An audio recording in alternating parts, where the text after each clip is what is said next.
History is a great teacher, and when we read history, we see that the church is always in crisis.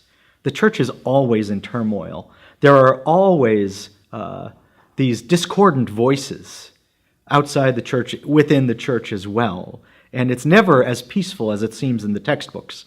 But it remains the church, and there remains a consistency to the teaching down through history.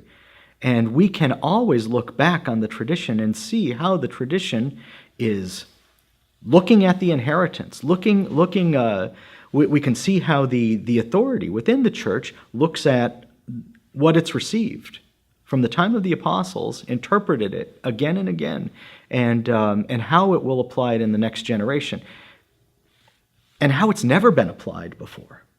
You know, we can also look at that in the Catholic tradition, and I think that's a great advantage.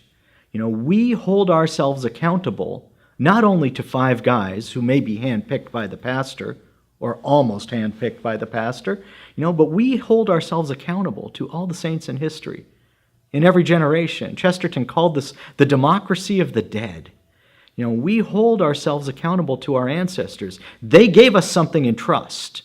We acknowledge that, and we say, we'll honor that trust. We'll take it forward, and the future generations will get what you gave us. You know, that's a great thing to have, and it gives us a measure of peace as we go forward. I'm not saying that the church is not going to have crises. I'm not saying that the church isn't going to have turmoil. But we can be sure that as long as we're on the boat, we're going to get to port. You know, the seas may be rough sometimes. The seas may be rough all the time, but we're going to get to port.